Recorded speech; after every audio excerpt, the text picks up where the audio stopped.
Assalamualaikum warahmatullahi wabarakatuh.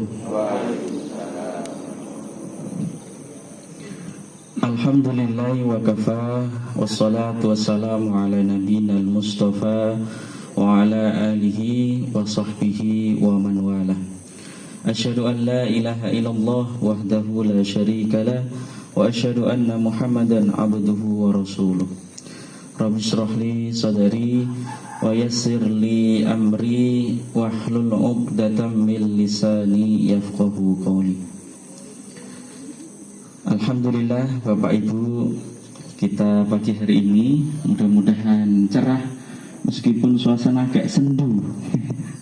Mudah-mudahan cerah, mudah-mudahan tidak hujan, dan kita bisa sama-sama ngaji dengan khusyuk dan khidmat. Puji syukur kehadirat Allah, pagi hari ini kita bisa menjalankan lagi pengajian kita yang kedua. Insya Allah tadi sudah dimulai oleh moderator.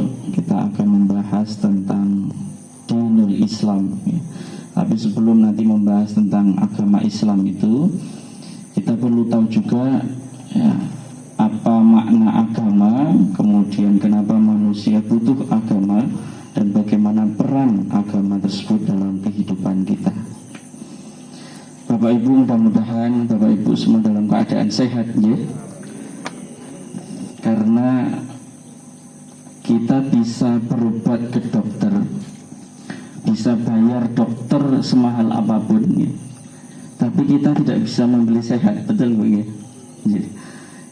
Kita bisa berobat ke dokter yang paling mahal sekalipun, tapi kita tidak bisa beli kesehatan. Sehingga sehat itu sangat penting, sehat itu sangat bermakna, sehingga kita bisa melaksanakan aktivitas. Termasuk juga alhamdulillah Bapak Ibu datang ke sini bersama bapak-bapak, ngajak ibu-ibu, ya ibu-ibu juga ngajak anak-anak, ngajak tetangga semuanya dalam rangka thalabul ilmi.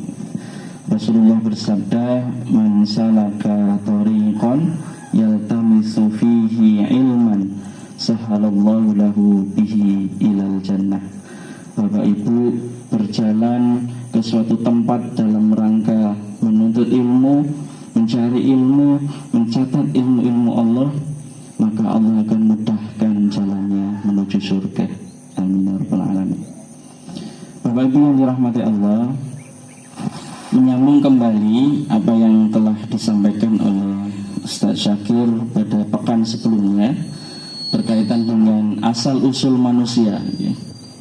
Dari mana manusia berasal, bagaimana proses penciptaannya, kemudian unsur-unsur yang membangun manusia. Maka kemudian setelah itu Allah menurunkan satu panduan, Allah menurunkan satu petunjuk, Allah menurunkan agama, supaya manusia ini dalam kehidupannya, kehidupan yang sebenarnya bisa dibilang cukup panjang, tapi juga bisa dibilang cukup pendek juga. Karena ada orang yang berumurnya panjang. Rata-rata usia sekarang panjang berapa Bang? 60 ya? 60 atau paling tidak 70-80 itu sudah jarang ya. Di Sragen, saya asal Sragen Bu. Sragen itu ada namanya dulu Mbah siapa itu lupa. Jadi dinobatkan sebagai orang tertua di dunia, umurnya sampai 140 tahun. Jadi 140 tahun, tapi ya tidak bisa beraktivitas, sudah tinggal di kasur, tidak bisa bergerak. Itu bisa dihitung jari ya. Termasuk juga yang mohon maaf nih, meninggal di usia muda juga banyak. Sehingga perjalanan manusia itu membutuhkan satu petunjuk, satu bimbingan ya, sehingga Allah menurunkan agama ya. Nanti kita akan bahas ya, apa pengertian agama itu, lalu kemudian bagaimana manusia itu butuh terhadap agama. Baik.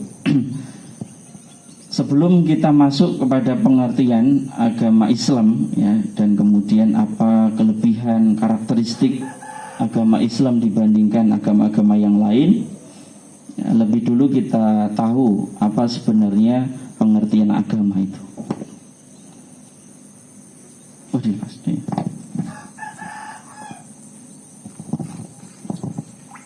Baik, kalau dilihat dari segi bahasa ya, ada buku yang agak tebal, judulnya Ensiklopedia Agama, membahas tentang pengertian agama dari sisi bahasa dan istilah. Dari sisi bahasa nih, agama itu ternyata dari bahasa Sanskerta, bahasa dulu, dan ada dua kata di situ. Ada kata a dan ada kata gama.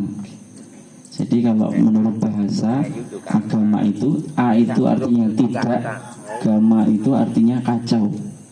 Jadi orang yang beragama itu adalah orang yang diharapkan hidupnya tidak kacau. Hidupnya selalu dalam bimbingan Allah, hidupnya selalu dalam petunjuk. Kemudian juga masih dari bahasa, agama itu jika orang beragama maka dia tidak goyah. Tentu kalau sudah punya keyakinan, punya kepercayaan itu, orang pasti tidak akan goyah dengan keyakinannya. Lalu hidupnya teratur. Jadi tidak semaunya, hidup tidak semaunya karena ada aturan. Ya, hidup ini memang harus diatur nih. Kalau tidak diatur akan terjadi penyimpangan.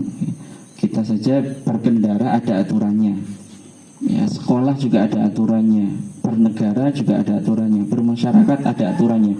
Apalagi beragama, sesuatu yang paling urgen, penting dalam kehidupan manusia, sehingga kita butuh aturan ya, supaya tidak kacau hidupnya dan supaya tidak goyah dan juga supaya hidup kita teratur. Nah, ini dari segi bahasa.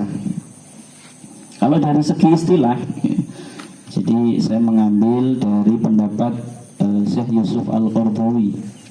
Beliau mengatakan ya, agama itu bisa dilihat dari dua sisi. Sisi internal dan sisi eksternal. Sisi internal, beliau mengatakan agama adalah keyakinan dalam hati. Jadi kaitannya dengan hati. Maka kalau orang beragama maka yakin, maka percaya terhadap agama yang diyakini, dianut, sehingga kemudian dia tidak goyah dengan keyakinannya. Itu dari sisi internal ya, dari sisi hati. Lalu dari sisi eksternal, beliau mengatakan agama itu adalah kumpulan hukum, ketentuan-ketentuan yang mendeskripsikan, menjelaskan sifat-sifat kekuatan ilahiyah. Jadi di situ disebutkan ya, bagaimana kekuasaan Allah, bagaimana di situ kekuatan-kekuatan kemahakuasaan Allah, dan juga kumpulan kaidah-kaidah praktis yang menggariskan cara beribadah kepadanya. Jadi secara eksternal agama itu dimaknai menggambarkan ya, bagaimana Allah itu, kemudian juga bagaimana cara kita beribadah kepada Allah. Nah, itu sekilas ya tentang pengertian agama. Jadi agama secara bahasa itu tidak kacau, tidak goyah, dan membuat kita teratur. Dan dari segi istilah, agama itu adalah kumpulan-kumpulan hukum-hukum yang menjelaskan tentang sifat-sifat Allah, sifat-sifat Tuhan, dan kemudian bagaimana cara kita beribadah kepadanya. Lalu kalau tadi disampaikan oleh Mas Amin ya, moderator, bahwa agama itu dalam bahasa Arab disebut dengan din ya. Din ya. Maka ada istilah agama Islam berarti dinul Islam gitu. Ternyata Bapak Ibu, din itu memiliki banyak sekali makna yang lain. Dal, alif, nun. Ternyata memiliki banyak sekali padanan katanya. Kalau din itu disebut agama, maka dari kata din itu kemudian ada juga kata dainun. Dainun itu artinya hutang. Jadi apa kaitannya antara din agama dengan dainun hutang? Jadi kenapa disebut dainun? Karena kita sebenarnya hakikatnya sedang berhutang kepada Allah. Kita kalau diberikan bantuan sama orang, diberikan pertolongan oleh orang, maka ada istilahnya balas budi, ya. Hutang budi.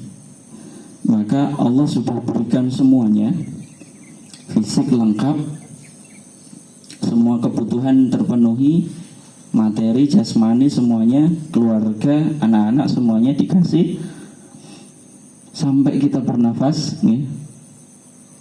Itu semua pemberian Allah dan kita sedang berhutang kepada Allah.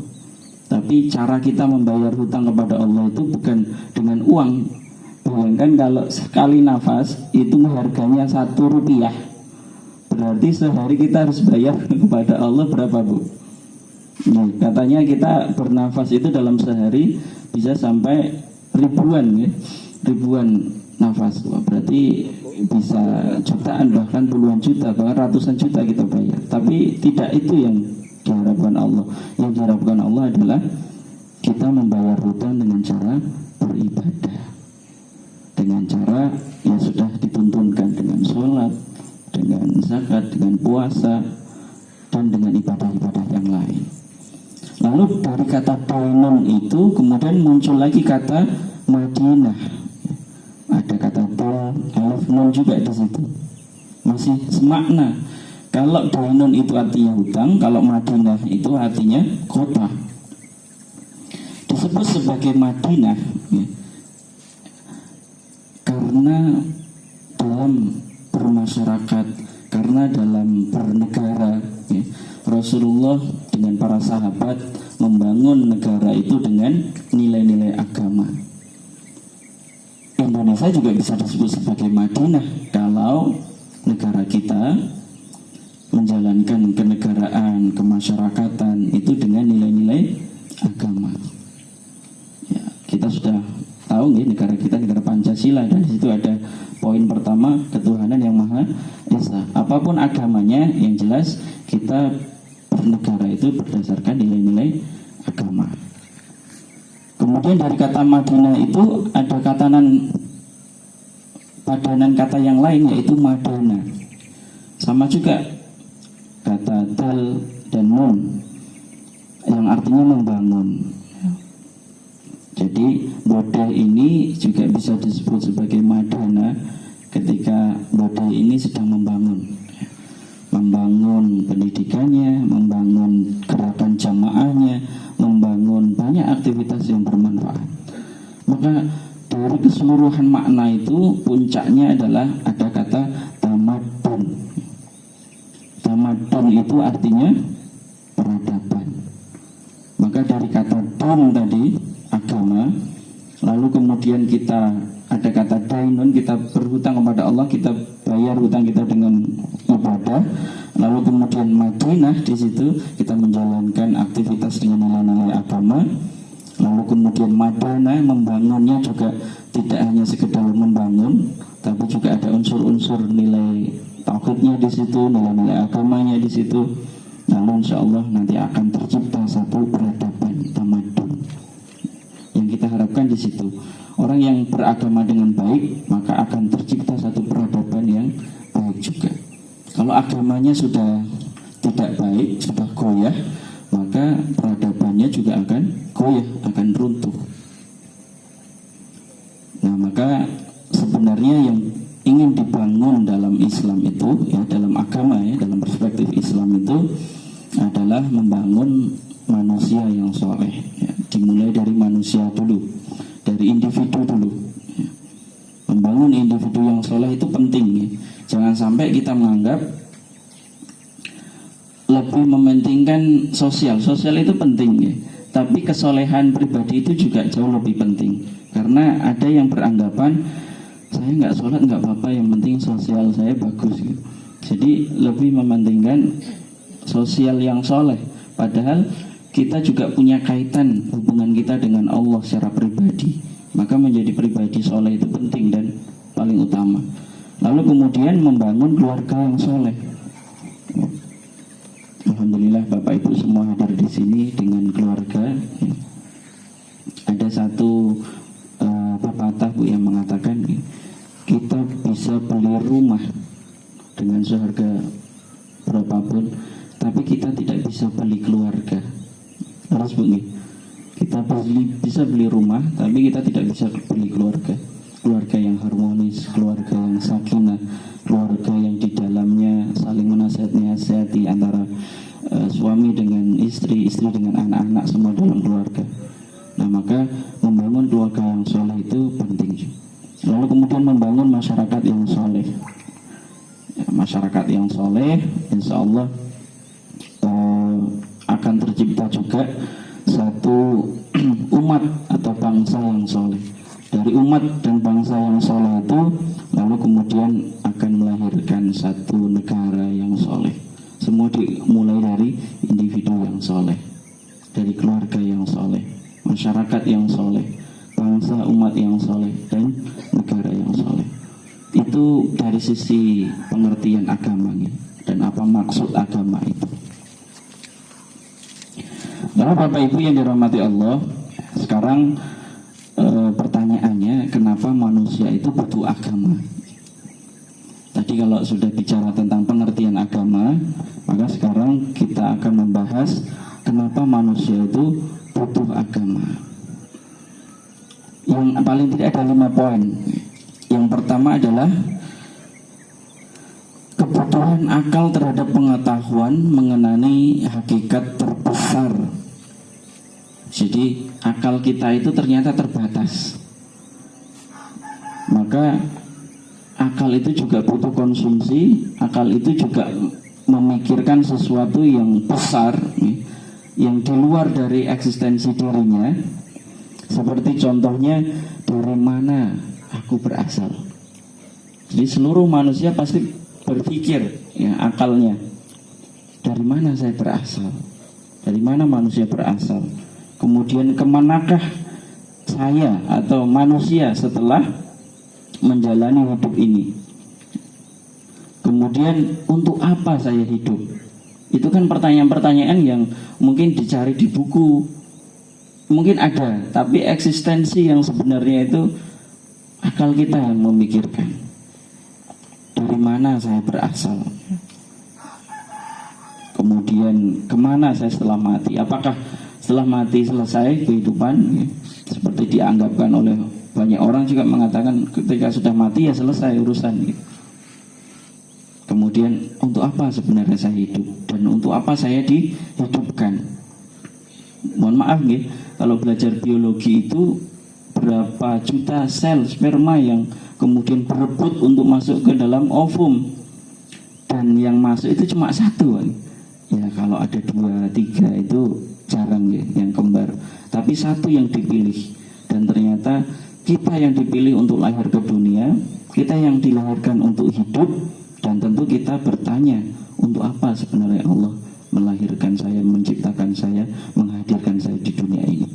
Nah itu kalau tidak ada petunjuk, tidak ada Quran, tidak ada hadis, nggak bisa jawab Pak kita. Kita nggak bisa jawab karena itu pertanyaan di luar akal kita. Nah maka agama hadir karena agama memenuhi kebutuhan akal yang tadi, pertanyaan-pertanyaan yang sifatnya di luar akal atau di luar nalar tadi. Lalu kemudian yang kedua, kenapa kita butuh agama? Karena sesungguhnya agama itu fitrah. Agama itu fitrah manusia. Allah berfirman dalam surat Ar-Rum ayat 30, A'udzubillahi minasyaitonir rajim, fa'aqim wajhaka lid-dini hanafa fitratallah allati fataran nasa 'alaiha la tabdila li khalqillah dzalika ad-dinul qayyim walakinna aktsaran nasi la ya'lamun. Maka hadapkanlah wajahmu dengan lurus kepada Allah, tetaplah atas fitrah Allah yang telah menciptakan manusia menurut fitrah itu. tidak ada perubahan pada fitrah Allah. Itulah agama yang lurus, tetapi kebanyakan manusia tidak mengetahui. Jadi agama itu fitrah, dan kalau fitrah itu tidak bisa ditolak. Maka kalau ada orang yang mengatakan saya tidak beragama, orang ateis itu kan tidak beragama. Dia tidak punya agama, dia tidak percaya dengan Tuhan, dia percaya setelah mati ya sudah akan hidup ini selesai. Padahal kalau seandainya ini orang-orang yang nggak percaya agama dihadapkan pada satu kesulitan yang betul-betul membutuhkan pertolongan selain pertolongan manusia, mungkin misalkan dia terjebak di hutan atau kecelakaan dan kemudian tidak ada orang yang bisa mendengar pertolongannya, maka hatinya akan terketuk bahwa dia butuh pertolongan selain pertolongan manusia. Ya tentu dalam hal ini pertolongan Allah atau pertolongan Tuhan. Maka fitrah itu tidak bisa dihindari. Fitrah itu tidak bisa ditolak. Bahkan kita dulu sudah bersumpah kan ya, dalam surat Al-A'raf ayat 179 ketika ditanya oleh Allah, disumpah oleh Allah, alastu birabbikum, apakah aku ini Tuhanmu? Sebelum kita lahir ke dunia ditanya sama Allah, alastu birabbikum, apakah aku ini Tuhanmu? Kita semua menjawab, qalu bala syahadna, ya Allah, leres ya Allah, betul ya Allah, Engkau adalah Tuhan kami. Maka kalau kita di dalam rahim sudah bersumpah, maka di dunia ini seharusnya kita membuktikan sumpah kita. Maka manusia sebenarnya lahir dengan fitrah tauhid, membawa fitrah agama tadi. Ya, tentu kemudian ada hadis yang mengatakan yang merubah dia menjadi Nasrani atau Yahudi itu adalah bapak ibunya, keluarganya, lingkungannya. Tapi pada dasarnya agama itu fitrah, dan agama yang kita yakini adalah tauhid, adalah Islam. Lalu kemudian yang ketiga, mengapa kita butuh agama? Karena kebutuhan manusia terhadap kesehatan jiwa dan kekuatan rohani. Agama itu bisa menyembuhkan, agama itu bisa menyehatkan. Allah berfirman dalam surat Ar-Ra'd ayat 28, alladzina amanu wa tatma'innu qulubuhum bidzikrillah, ala bidzikrillahi tatma'innul qulub. Orang-orang yang beriman dan hati mereka menjadi tentram dengan mengingat Allah. Ingatlah, hanya dengan mengingat Allah hati menjadi tentram. Ibu-ibu zikir, ibu-ibu dengar Asmaul Husna, ibu-ibu dengar bacaan Quran, itu menentramkan. Jadi pada hakikatnya agama itu menentramkan. Agama itu membuat hati menjadi tenang, tidak was-was. Kalau orang beragama dengan